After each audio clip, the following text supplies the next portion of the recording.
Good day, everybody. Welcome back to our Chavruta sessions live from Jerusalem with Rabbi Chaim Goldberg of the Noahide World Center. I'm told he's going to be talking about Purim, which is upcoming this Thursday night. So I'm sure it's going to be exciting and interesting, and always good to be with this class. I had to miss last week because I had an event to attend with my spouse, and so I was tied up and couldn't do any classes last week. So I'm excited to be back today, and I'm looking forward to hearing what the rabbis got to say. So let's just jump right in and say hello to Rabbi Chaim. Shalom, Rabbi. We're going to turn the class over to you, sir. I look forward to hearing what you've got to share on Purim, and take it away, sir. Good evening, everybody. Good evening from Jerusalem. Hope everything is fine. By us, things are complicated, but it's not a short war and it's not a small war. Everything will be fine. We'll manage, thank God. I don't know if you saw what happened in Syria this weekend, and how the Turkish people are helping this thing to happen. Daesh is coming alive. Never mind. Let's jump inside straight ahead. Let's learn a bit about the Megillat Esther, the Esther story. And I want to, if it's okay, I said more than once when we've learned about Esther, that one of the things that we can learn from this story, I will say on a personal level, is that every person have his unique time in this world. Just like Esther also had some sort of a unique time. And the verse is saying it, and Mordechai is saying it to Esther. Who knows, if not for this specific time, you became a queen to save your people. So this is something that maybe we need to look at this verse, because the verse is offering two different ways how to rescue the Hebrew people from genocide. Okay, it's not Hitler and the Nazis in the 80 years ago. They were not the first one who tried to do the genocide. It's already started, in Pharaoh, and also with in Megillat Esther, with Haman, with Achashverosh, with the people there. They said at the beginning to do this genocide. But there is a way that we went out from this genocide, okay? By uniting us together. On the other side, Mordechai is telling Esther that if she's not going to help and we're not going to get united, so there will be a redemption to the Hebrew nation through the other side of God. What is the other side of God? What is the other side of God? I can show that, okay, if you want to see this in the verses. The other side of God is basically I will say the Satan side of God, or the Satan side in this world. This is the other side. So all that we're going to save ourselves while we're going to get united, or that there's going to be some sort of a genocide. And this is what happened in a similar time, okay? Before we came to the Hebrew nation. Now, 80 years ago, where we didn't know how to get united together, and then we had some sort of a redemption. After all, there was a redemption here, that we built up back our country, and we came back to our homeland. But on the way, we also had a very big genocide of 6 million people that we lost. So it came from the other side, not from the main side of God. It came from the Satan side of God. It's also part of God, but it's on the other side. I don't want to go inside to this too much, not today. I want to go to something else. The beginning of the Megillat Esther. Let me maybe open the screen so everybody will see it. Good to see to all of those who came inside to us Now, also, just a moment, let me show this. Those are things that you're going to see later on this week on the post that I'm going to put outside so you saw the picture, whatever it is. Let's go here to all of the scriptures. And we have the Esther, um, also the Esther Megillah. And it starts with a very interesting word, okay? Now it came to pass in the days of Ahasuerus. Okay, this was the king in the Persian area.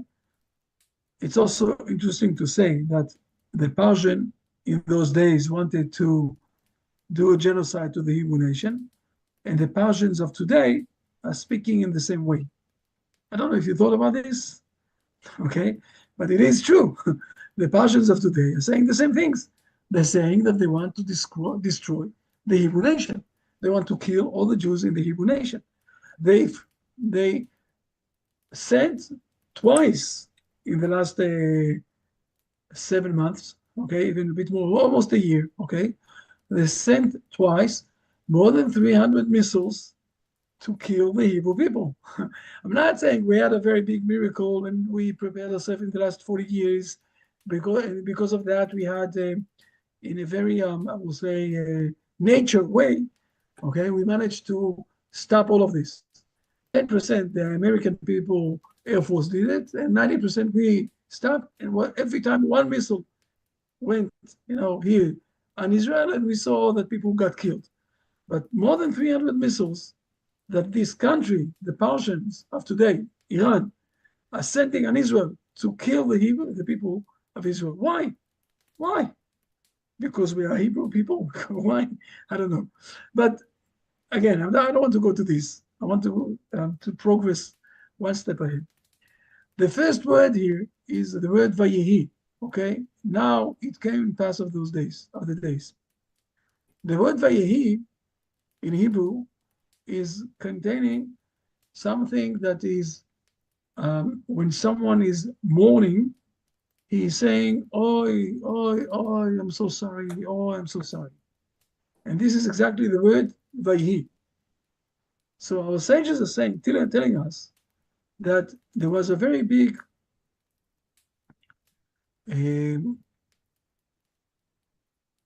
something that wasn't so pleasant. It was with a lot of regret, with a lot of mourning, what happened there in the Megillah, in this age, this time of history. And we need to understand what happened. Tonight, I think I will speak about two things that happened in this age, in this era, okay? And we need to understand what happened to the world in this age, even though the Hebrew nation got rescued in a nature way, okay? It wasn't a miracle. It was a nature way. It's 9 years. Of course, it was also, God was involved and he helped us, whatever it is. Nothing is coincidence. But there is something there in the world that is very, in a mourning way, in a very hard way of losing something in this world. And for that, I want to jump for a moment to the beginning of the Torah, in chapter 1, Genesis. And I want to share also, we all know those verses, okay? Please read verses number 1, 2, and 3, in the beginning of the Torah. Please, done. All right, Genesis chapter 1. In the beginning of God's creation of the heavens and the earth. 2. Now the earth was astonishingly empty, and darkness was on the face of the deep, and the Spirit of God was hovering over the face of the water. 3. And God said, "Let there be light," and there was light. So in verse number 2, that we are very surprised, there are 4 parts of chaos, okay? It was astonishingly empty. Darkness was on the face of the deep, okay? And it was also hovering on the water. So we have here 4 things: astonishing empty, darkness, deep, and the water. All those 4 things that we read in the verse number 2 are basically, this is the components of the chaos. Our sages are looking at this and they're saying something a bit else. And they're saying that those four things describing four main, I will say, empires that led the world from the beginning to the end. The Greeks, the Persians, the Greeks, the Persians. At the end, also we have the Edom. Edom is today the United States. And we are, I forgot the fourth one. Just what? Ottoman Empire. No, Babylon. The Babylon Empire. Okay. The question is about the Ottoman Empire or the Arabs. Basically, we're putting them together with the Persians. Today, it's much easier to understand. Okay, but when we said it 20 years ago, or when the Maharal Prague sent it from the Czech Republic, when he wrote it down 450 years ago, it was really a bit, people didn't understand. Today we know that the Persians and the Arabs are going together. There's a reason inside. I'm not going to go to this issue. But what I want to say basically, and when it says, and God said there will be light and there was light, our sages are saying this is the light of the Messiah. And what I want to explain, and this is something very, in a principle that we need to understand how our sages are reading the Bible. We need to understand that all of what we're reading inside the Bible, it's the words of God. And it's not only just a nice novel of story that we need to understand what happened with the forefathers, whatever it is, or to know all sorts of moral behavior or spiritual ideas, or how to do exactly the behavior of, I will say, religious, whatever it is. All those things we can find inside the scripture. But the main side of this scripture is how God is, I will say, showing us some sort of a, how do I call it in English? We call it in Hebrew, aftipus, okay? It's a, like the first, it's like all sorts of people that are becoming some sort of a identity of what's happening in this world. And the same thing is happening with Esther. Okay, if I'm jumping back to Esther, to this story of Esther and what's happening in this story that we're going to read this week, there are two levels of this story. Okay, let's jump back to the Esther. What I said here until now, it was in the Midrash Rabbah. Okay, you can look after this on the Midrash Rabbah and you will see. I'm running back again to the scriptures and going to Esther. And no. And what we're going to, we know the story about Esther. And she, first of all, on the personal level, she had two identities. The first identity that she had was the identity of King Saul. So, King Saul, you know that before there was King David, there was King Saul. King Saul, he was one of the kids of Rachel, Benjamin. And we know that the kids of Rachel, Joseph, Benjamin, and Esther is very much like Joseph. The king of Rachel, they have what we call the Mashiach ben Yosef, okay? The side that is related with the nations. What was the dream of Joseph? Joseph, his dream was, unlike his brothers that were shepherds, his dream was that he have the wheat and he's going to give food to the whole world. And this is what happened to him. He became the secondary for the Egyptians king, and he gave food to the whole world, right? So it's the side of the Hebrew nation that is related with the whole world. This is what we call the Mashiach ben Yosef, the Messiah of Joseph, that is related with the whole world. Opposed to Mashiach ben Yehuda, to the king of Judah that is coming from Leah, from the other wife of Jacob, that is related to the inside of Israel, to the light of the nation that is standing inside the Israel place, okay?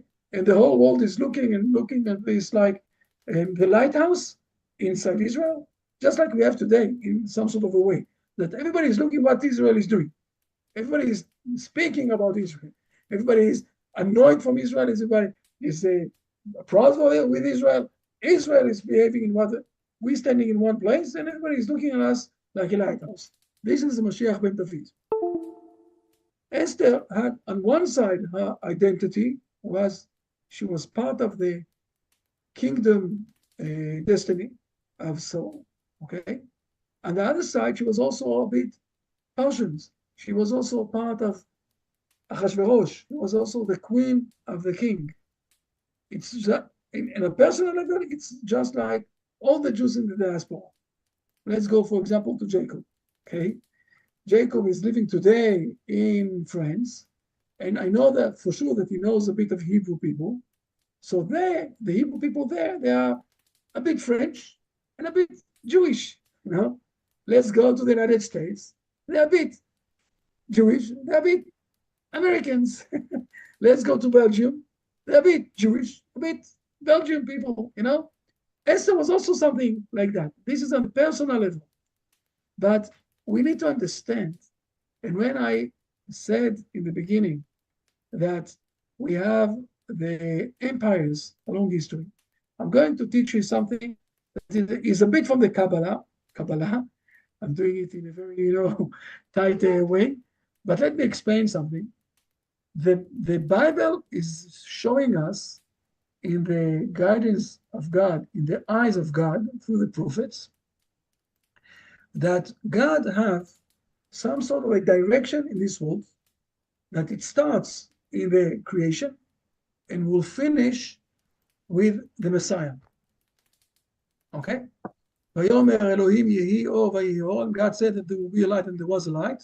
Our sages are saying, Melech HaMashiach. The Messiah is coming. On the way, in the second part of in the second verse, we have what we call 4 empires, the big chaos. Think about the history that we had in the last 4,000 years. How much fights, how much struggle, how much wars we had, okay? Think about this. Those empires, in some sort of a way, is the presence of God in this world. Now, there are 2 ways how to bring the presence of God to this world. One is from Nimrod. Do you remember Nimrod in chapter 10 in Genesis? Okay, that he gave the idea of building up the Babylon Tower, that he said, let's do rebellion against God. Those are the empires that we spoke, that are related with Nimrod, with the idea of Nimrod. And there is opposed to him Abraham. Abraham is opposed to Nimrod, and he is also building up an empire. The empire that Abraham is building is the Hebrew nation. Now, the Hebrew nation, there are times that the Hebrew nation are not in exile. They're sitting in their homeland, and all of the nations around are looking on this house light that is giving the presence of God. And this is those who are leading history, and those that the Messiah will come from them. But there are also times that the Hebrew nation are going out to the exile. This Megillah of Esther is teaching us not only on the personal level of Esther, but also on the masterpiece, okay, of moving, passing the empire from the Hebrew nation. Esther herself was part of this Messiah roots, okay? So, and passing it to the nations. First of all, to the Persians. Esther, as the queen, is giving to Achashverosh and their kids, okay, is going to continue on, and she is passing the Hebrew, I will say, empire to the not Hebrew people, okay? And from there on, it's continue until the end of this until the end of history, we have now something that is a bit passing back to Israel. We can see that through a lot of nations who passed away. For example, one of the nations that passed away, I know that they are struggling, they're trying, they're crying, they're asking to come back to become very big. But let's go to the Turkish, okay? So the Turkish, the empire that of the Turkish, that they were a very big empire. And we know that Erdogan wants to come back to become this big empire.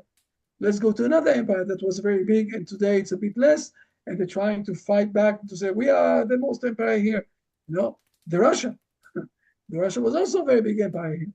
The England was a very big empire. The France was a very big empire. We see that some of them already went down, okay? And the Hebrew nation is coming back. There will be a place or time that it will be very clear that it's moving back to the Hebrew nation. Esther is the first one that is moving from the empire of Abraham, the destiny of Abraham, and giving it back to the people of Nimrod. And from there on, it will be with a lot of fights, a lot of wars, a lot of things. And it will be with a big, I will say, chaos in this world. And this is why it starts with mourning. The first word of this Megillah is a mourning, because the civilization is moving from the place where God was with Abraham, and we had the prophecy. It was very clear. People knew that God is speaking with people in all sorts of ways. And it brought two things. It brought on one side the prophecy, and it brought on the other side a lot of idolatry around Israel. Now, in some sort of a way, and this is a second step why we have a big mourning here, is that God went one step ahead and put himself in behind the scene. And I need to explain this. But before that, before we go into this second thing, let me be clear again. The first thing that we have here is not only on the personal level of Esther. By the way, if you will think about this, Esther was in a very tragic, in a personal level, she's a very tragic tragedy story, okay? Because she got lost from the Hebrew nation. That's it. She went out. Her kids already were Persians. And the third generation got lost from the Hebrew nation. Mordechai, for example, her uncle, or the rest of the Jews in those days, they stayed Jews. We are still here. Esther, on the personal level, she got lost. Mordechai is saying this to her, okay? And she's also saying, just like I lost, I got lost. That's it. I know that I'm going to get lost. Okay, in any case, I'm going to get lost. If I'm not going to rescue the Hebrew nation, I'm going to get lost as part of the Hebrew nation. And if I will rescue the Hebrew nation, so I'm going to get lost because on a personal level, I'm going to stay on the side of the Persians. So on the personal level, this is one thing. But it's much more than that. It's a tragedy of the world that is moving from the empire of the Hebrew nation in their homeland, that the Hebrew nation is going to the exile and passing the flame of the empires to the Nimrod destiny, to the four empires that will come after that. The last one is the Rome one, the big Rome that we had, that we have it till today. Okay, it's more or less the Christian world, that is the modern world in the west side, in the east, in the east side of the world. Okay, all the what we have in Europe and in the United States that are leading the world, the world that we have today, and they are the most with the weight. This is they inherited the Rome Empire and the part of the Roman Empire. And here we're studying the moving of the flame. So this is the first point that we must say. And again, the way that God is appealing, that we see God in this world is through this thing of the empires that are rolling in this world. So this is a bit in a sad situation because this is in a way of Nimrod that is against God. And this is why we see a lot of wars and a lot of fights, and each part is trying to say how much he is the better one, and he's going to kill the others. So we have the Crusades, and we have the Muslims against the Crusades, and we have a lot of fights and a lot of bloodshed along history, and a lot of occupation for the black people. We can name it. It's a very long explanation that we don't need. We all know the history. I think that you're knowledgeable not less than me about what happened along all of the history. It wasn't only against the Hebrew people, and we have a lot of places and a lot of times that in a few days, hundreds and thousands of people got killed, just like we see today yesterday in Syria, for example. Okay, I don't know if you know how much you saw, because we know that there are those who are trying to cover up and everything else. But in the Latakia area, the Alawis that was controlling Syria for a very long time. Okay, so almost more than 400 people of the Alawis was killed just because they are Alawis, nothing else. Because the El Giuliani, that after all he's a bit of the Daesh, okay, and his people were very upset for something that they did, and that's it. They killed it. I don't know if you saw. In Israel we have I didn't saw a lot. I saw one or two, and it was enough for me. But they did a very horrible things. But you can see those things along history, and in the last 20 years or 15 years, we can see this also all over the Middle East. Just like in the 9th of October last year, okay, that we saw how exactly the Arabs are behaving. Not all the Arabs, but the Daesh side, the Daesh part. And this is how things are running. This is one thing. Let's go to another issue, why it's a morning time. Why it's so hard and it's so bad for the Hebrew people. For the world, sorry, it's not only for the Hebrew people. The Gemara is asking, from where do we know that Esther, or what is the roots of Esther in the Torah? Okay, we know that Esther is part of what we call the Ketuvim. Okay, we have three parts in the Bible: the Torah, the Nevi'im, and the Ketuvim. Nevi'im is the prophets, and the Ketuvim is the scriptures. And the question is, what are the roots, or what is the beginning that we can see Esther in the Torah? Okay, and now the Torah is. Our sages are doing some sort of a tricky thing with the wordings of the word Esther. Okay, so let's jump for a moment to the Torah, to Deuteronomy. Let me see that I'm not. I think it's here. Let's see. Don't bother me now.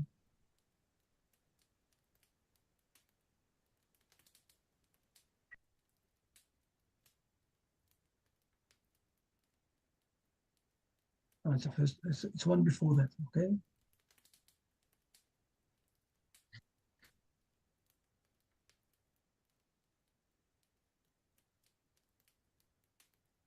I can't believe it. I got confused.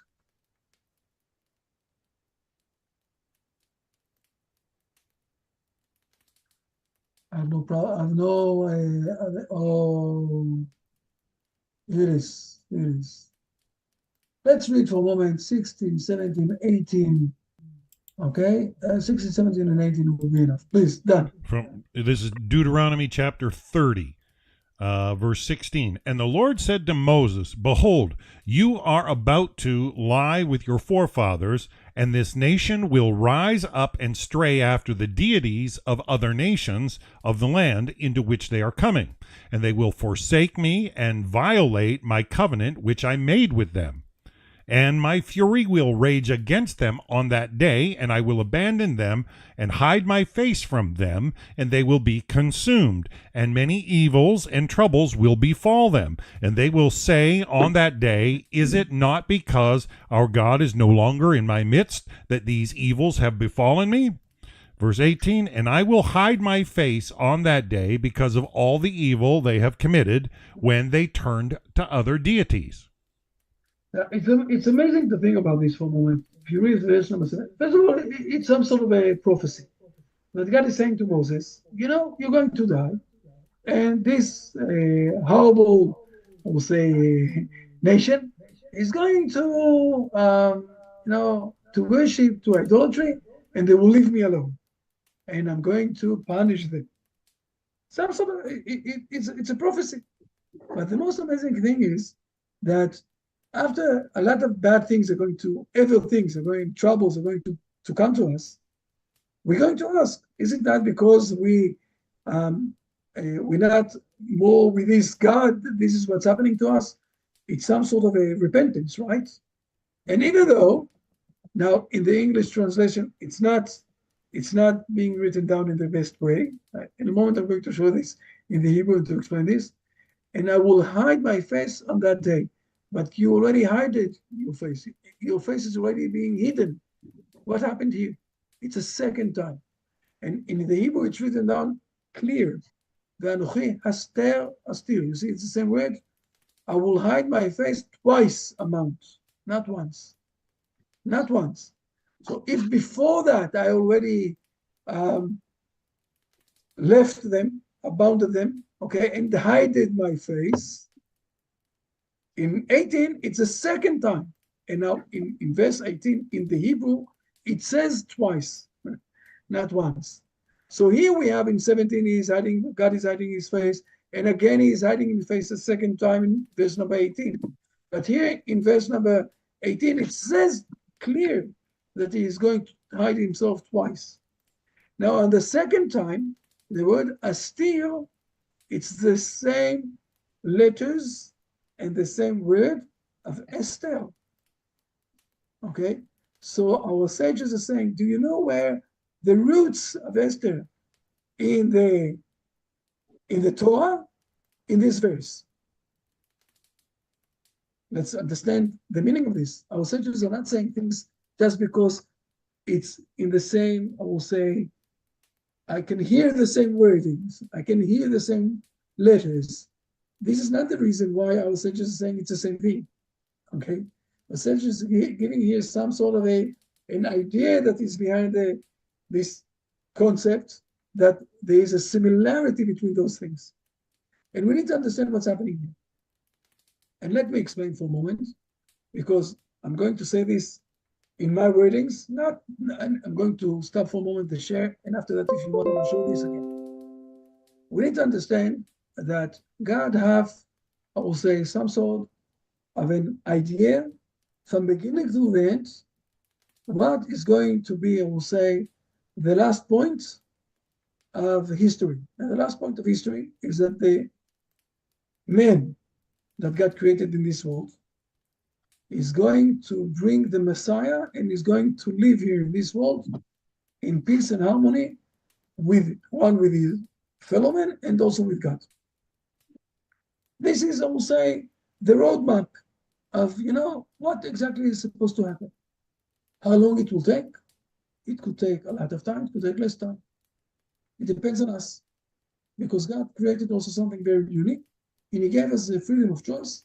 And in this freedom of choice, we have few paths how to go. We can do this in a straight way, and we can do this in a very long tail way, until we will come to the end of those days. Depends on us.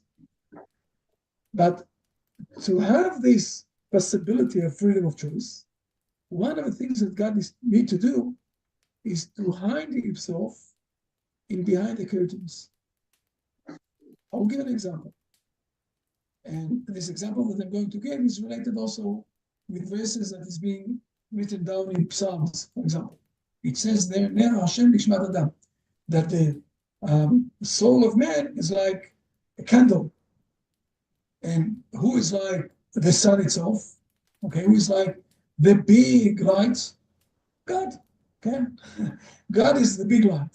Have you ever tried to look at the daylight and to get a bit of impression from the small light of the candle? The light of the candle, when you have the light of the day, is nothing, right? So think about this for a moment. If God will appear in a full appearance in front of the people here in this world, okay, what will happen? Nobody will have freedom of choice. Nobody will have freedom of choice. Right? Why is that? Because when God appeared in front of the Hebrew people with the 10 commandments, and before that with the 10 pledges that he gave to the Egyptians, and then he said to them, accept my words and take the Torah, accept on yourself my Torah, my my commandments. Nobody had the possibility of saying to him no. Did we have any choice? That's it, he conquered us, Our sages are saying we didn't have choice. All of the world, when God created this world, in the seventh day, and we said it more than once, God hided himself in a way that we can be, I will say, in the darkness and won't have a full appearance of God. So we will really have freedom of choice to decide, do we believe in God or not? If God would have appeared here in a full presency, we have no choice, right? So the first thing that God did in this world, he hided himself in behind the scene of the nature. We have nature. The nature is working excellent. It's not changing any time, okay? And we are relying on the nature. And we're asking ourselves, God is here, God is not here, there is God, there isn't God. No. In the mindset, with the reason that we have, we're asking a lot of questions. On the other side, God is still behind the scenes, addressing the world. And when there is a very big crisis, like in Egypt, so he's also appearing in front of the world, showing his presence, giving the Torah, and again, going behind the scenes. But there was, for 1,000 years, he spoke with people. And when he spoke with people, there was some sort of appearance of God here. What is happening in the Megillat Esther time period? God is going to behind the scene of behind the scenes. Let me say this in a very careful way, but think good about what I'm going to say, okay? The Hebrew nation left the Hebrew country and the prophecy vanished. That's it. There is no prophecy in this world. So God, again, is behind the scenes, and behind the scenes, twice, there is no prophecy anymore. What did the Gentiles around the world felt? That the Jews killed God. Wow. Have you ever thought about this? For 2,000 years, we are being blamed that the Jews killed God. Right, Bart? Yes. Amazing. And this is what exactly the verse is saying. V'anochi aster astir. I'm going to be behind the scenes and behind the scenes twice. And this is the word Esther. Esther is hastara, behind. Not only I'm going to be behind the nature, laws of nature, I'm going to be behind also, I'm not going to speak with anyone. I'm not going to do prophecy. And the whole world is feeling that the Jews killed God. Now the Jews are not feeling that. You know why? Because we have sages like Mordechai, and this is one of the things that's happening in the Megillah, that have, and I don't like to call this the Spirit of God, because it's not a good wording for people that came out from Christianity. They have some sort of a divine presence in a hidden way. Mordechai yada et kol asher nasa, one of the verses. Mordechai had the knowledge of what's really is happening in behind the scenes. And then this is where he called Esther and told her, there are two ways. You're going to vanish from the history of the Hebrew people. Or that you're going to help the Hebrew people, and then you will vanish by helping them. Or that you're going to not help the Hebrew people, You're going to vanish. They are going to get, I will say, in a very hard way, in behind the scenes of God, the rescue, but you're also going to vanish. Revach ve'atzala, there will be some sort of a rescue for the Hebrew people from somewhere else, not from the straight way from you. And this is a second thing that's happening in this world that is causing the world to mourn, to say, we lost something. Now, the Hebrew people are not feeling this. They were living in their ghettos. They had, I will say, their sages that gave them still some sort of a divine spark inside here. And we never understood, why are you saying to us all the time that we killed God? And now we're starting to realize why the first word in the Megillah is saying that we are in a big mourning of this thing. First of all, we passed over the flame of the nations, okay, that are going to lead the world towards the Nimrod understanding. That is Nimrod. The word Nimrod is against rebellion God, okay. And secondly, we are going to move one step backwards in history and move out of the Hebrew land, and God is going to get lost even more to the darkness, and the world is going to feel that something is got lost here, that the presence of God is even less than what we had before. So this Megillah, on the personal level, we had a rescue. On the personal level, the Hebrew people also had some sort of a rescue. And Esther is in Rabbi Shmuel Hershler. איך אומרים אב טיפוס? הרב שמואל הרשלר, can you hear me? איך אומרים אב טיפוס באנגלית? אני פרח לי השם של זה מהראש. איך אומרים אב טיפוס? אני לא שומעים אותך. We got lost. You know, when you do, for example, the first airplane, you know, when you do an airplane, a new airplane, okay, the F-35. So first of all, you're doing one type. The first, the prototype. This is it. Okay. Esther is a prototype of the Jewish in the diaspora that have on one side the Jewish identity of the roots of Saul, the King Saul. Okay. And on the other side, you have the identity of the Persian. And this is a prototype of the Jewish in the diaspora, but this is a prototype of the personal level.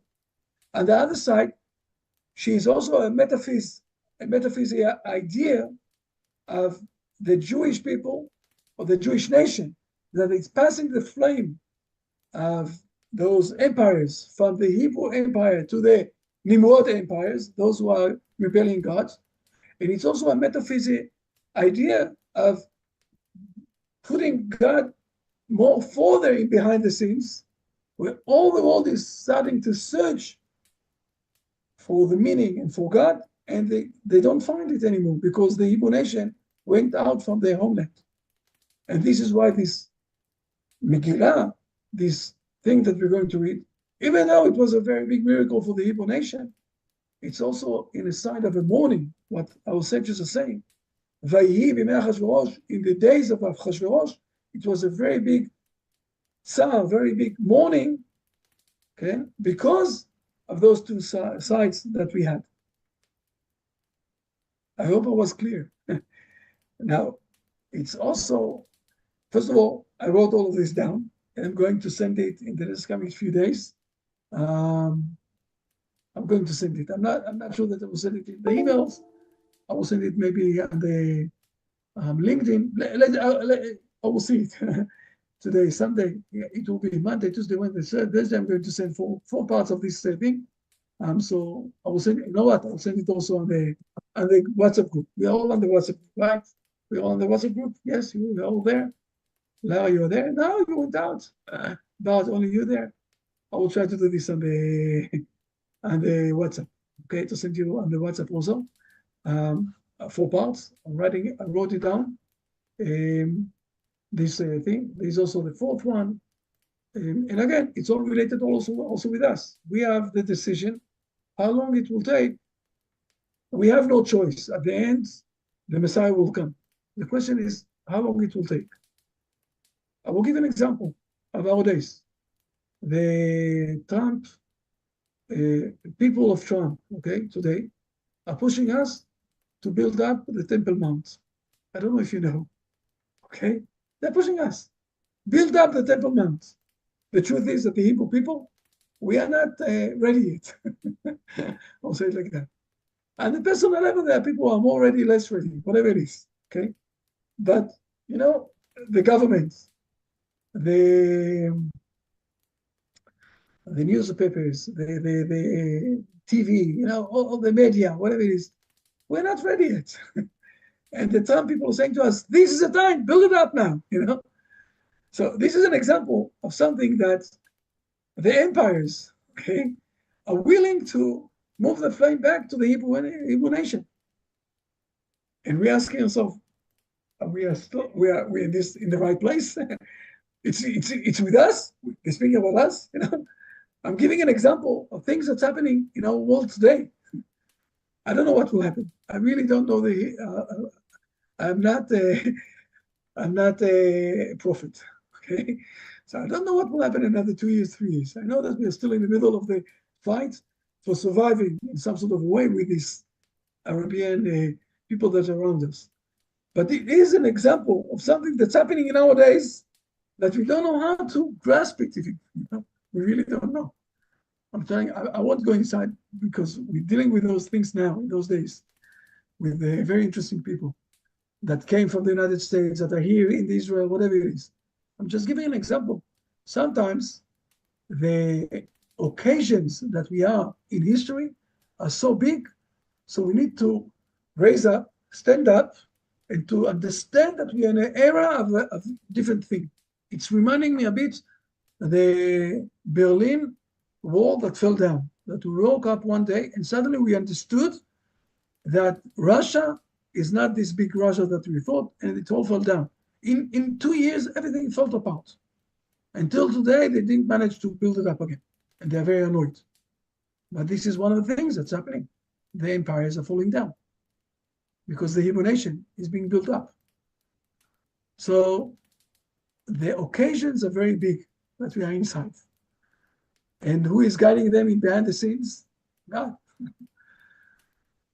The Persian area with Esther was a situation where everything started in the, I will say, the flip side of moving from the Hebrew nation towards the empires of the rest of the nations.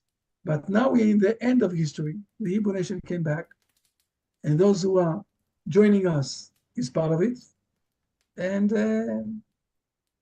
now we can be much more happy. Okay, those are the main things that I wanted to say today. Next week, I won't be able to have, because we're in the middle of Purim, the festival of Purim, and so we won't be able to have, I think I will be drunk. And the things that I'm going to write, I'm going to speak also about this thing of drinking wine. One day a year, we have the mitzvah, commandment to drink the wine.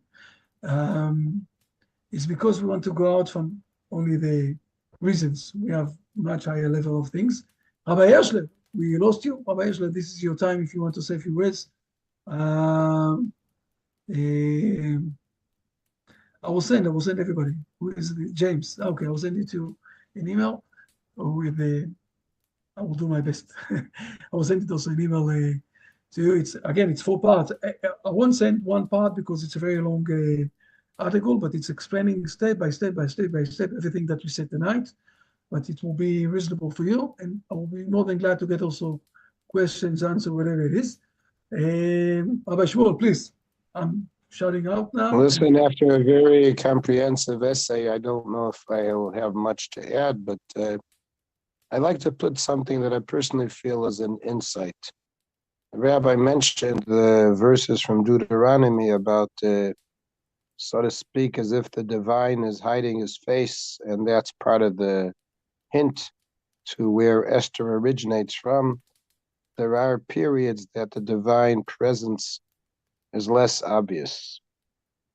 I'd like to say that in my personal feeling, I don't know if we need to take the idea of the hidden face as something literal. I think to a large extent, part of our true love and commitment to God is actually when it seems on the surface as if he's hiding, but he's not. A good manager runs his company. You don't have to see him in the office the whole time. You can be sure that he's pulling all the strings together.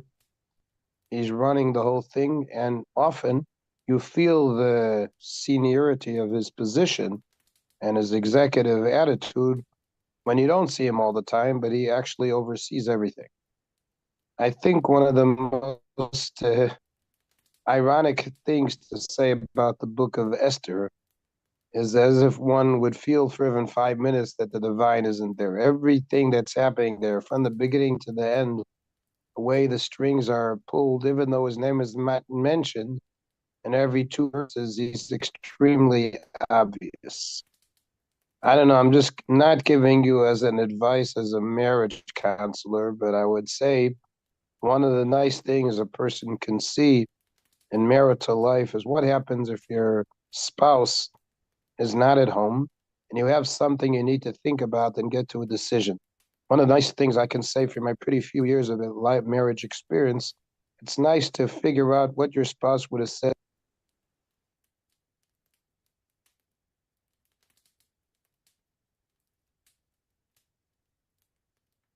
He's there even when you don't think. I don't know why for a minute it got cut off for a second. I hope it's better now. I am, in any event, I hear you. I haven't gone anywhere. What I'm saying is that in a good marital relationship, you don't have to see the partner all the time to figure out what they think. Their presence is well appreciated, even when not seen. And I think that that's part of the great thing of the book of Esther. You don't have to physically experience as if the divine is actively playing the role, because he's doing everything through other representatives who are basically fulfilling his mission. And as the rabbi was speaking about things which are a little bit beyond my knowledge yet about the Messiah and everything, but things to a certain degree it goes in that direction also.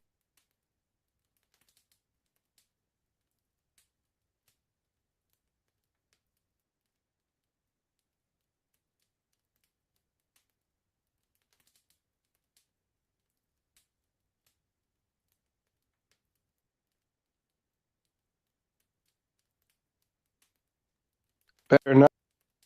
I can hear him.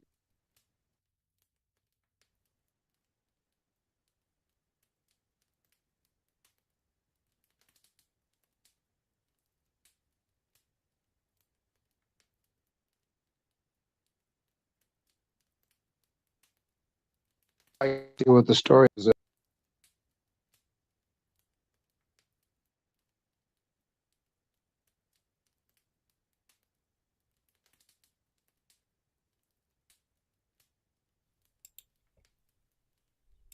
Oh, sorry, Rabbi Hirschler. We haven't heard you for the last 60 seconds or so. I see you're talking there, but for some reason, I think it has to do with your bandwidth from your device. Yeah, you're not getting enough strength out of the device to stream clearly. Dan, we can hear him. I can't. I can hear him. All the way, no break. Really? I'm not getting anything. No, I can't hear him either. Maybe it's just us. Maybe Trump Rabbi is breaking up as far as where I'm situated. Yeah. Well, I think his point though is pretty good that you don't actually have to have in every situation. Especially like an employer. I mean, they do a lot of work behind the scenes, and often it's the way things are managed and set up. to make things run smooth. If everybody's or every aspect is doing their duty, things tend to run smoothly. But you can still feel the influence of a high character, high caliber employer for sure. So I think, especially I like the way he talked about it in marriage. There's so much happening in the master plan of God that we often understand it only in long run, but at the time we don't totally associate. For example, the rabbi beautifully mentioned the issue of the breakdown of the Iron Curtain in between 1989 and 1991 with the ex-Soviet Union. My late father said about that there's a limit in the world for how much time evil can exist. And even though the divine naturally does not, for religious reasons, intervene, you hearing now okay? I hope so. Intervene in the freedom of choice, but even he sets a standard that he doesn't give the evil powers the ability to destroy such a masterpiece as the creation he made. And consequently, the need for final redemption, as the rabbi indicated, the most important thing about it is, Rabbi, is that it's a divine need as well. If it were only for us,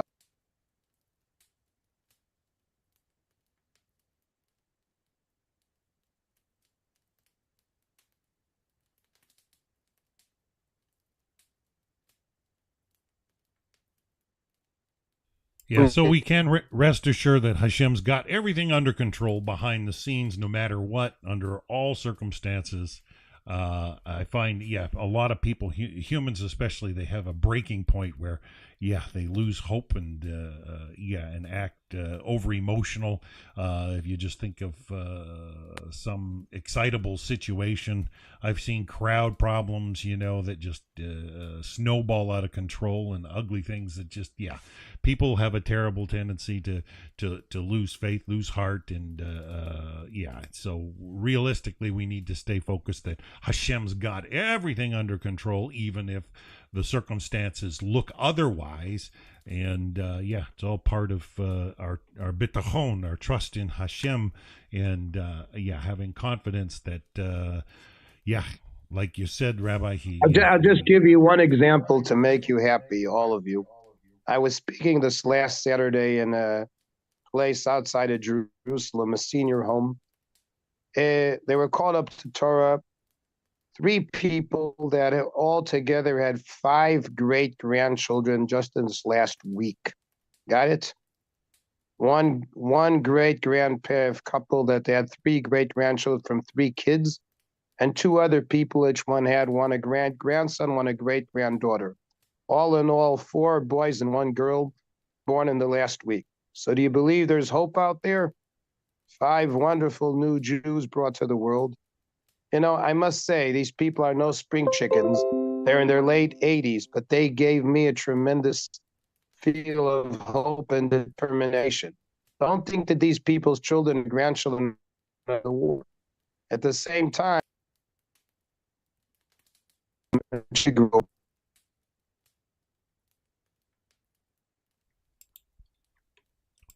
Yeah, my guess is your device is buffering. Yeah, we didn't catch that last line. Yeah, but great grandparents. I'm saying I have sure. a real sense of optimism in all the turmoil encounter. To see 5 new great grandchildren in a week is something that gives us a good hope towards Purim. And let's hope, in the spirit of the beautiful words of the rabbi, that we'll have a turn to the positive in a full extent, and that you all continually will have a good week ahead of you.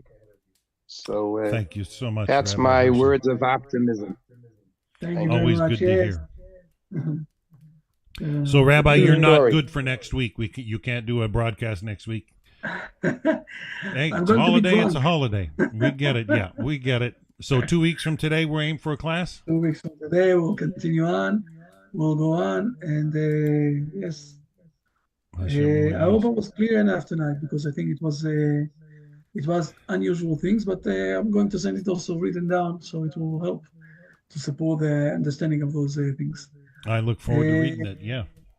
Dan, I spoke with you today. I think I spoke also with Angelica. I think to speak with, I don't know, again, you want to drive to there, you want to, I think. Let me make it's- contact and open dialogue first and go from there. Yeah. And let me know what's happening. Let me know what's happening. Oh, for I sure. think For sure. it's a good opportunity of something great. I did the research. By the way, I can tell him when you speak with him that you have connection with him that I'm living in Psagot, okay, where the winery is. I'm a part of Judah and Samaria thing next to Jerusalem. Okay. Excellent. Fair enough. Excellent. And blessings, everybody. Have a good week ahead. We are on the way to build up more few things that hopefully in the next coming few weeks you're going to hear about it. And this week I will send you a few emails and a few notes to support Good to things see you, that we- Rabbi. So good to see you. Does anybody have any last-minute comments or questions? Jacob, good to see Lara with us again. She was so excited. What was that, Lara? What was that point you were making about Purim when you messaged me earlier today? Right. There's a rabbi here, Rabbi Mendel Kirsten. He's one of my favorite rabbis, and he had a shurim before Shabbat, and in there he was saying that according to Joel's prophecy, Joel 4:15, the sun and the moon will be darkened on the day of redemption. And it turns out that this coming Thursday is a total eclipse where the sun will be darkened. And so I'm expecting the Mashiach. I got my white dress. I got it ready. Fair enough. Fair enough. Excellent. So I hope to see you all 2 weeks from now, and have a great 2 weeks. Maybe the Mashiach will come also on the way. Who knows? Yeah, I'm just looking on Google. It says a solar eclipse isn't going to happen until the 29th of March. It's about 3 weeks away. But Rabbi Kessin, I trust his teaching for sure. But thank you for sharing that, Lara. And on that note, I guess we'll sign out for today. I will be back in about 25 minutes with our Working Together series with Rabbi Carmi Ingber. We haven't done one in over about a month. We're kind of restructuring that a little bit, but I've got to set up that stream, and I'll be Rod has to step away, so I'll be hosting the Zoom room as well. So we'll be back in about 25 minutes with Rabbi Carmi Ingber, and I look forward to hearing what he's got to share also, especially this time of year. So Rabbi Goldberg, a joy to see you again. I missed you. It's good to see you, and I will make that contact later on this afternoon, and we'll see where Hashem takes it, and look forward to it. And I did, you sent me an email message a couple weeks ago, and I did give that person down in Kansas the Zoom link today to attend. I didn't see them come into the Zoom room, but for those of you that do want to attend out there, feel free to send me a message. I'm all for sharing the Zoom link if you want to join us in the Zoom room and get to meet some of the people that are regulars, and more than that, maybe make connections. Who knows? But we wish you all well, and we appreciate you hosting the class, Rabbi Goldberg. So until next time, have a wonderful, wonderful week, everybody. Bye for now. Bye, everybody. Bye. Bye.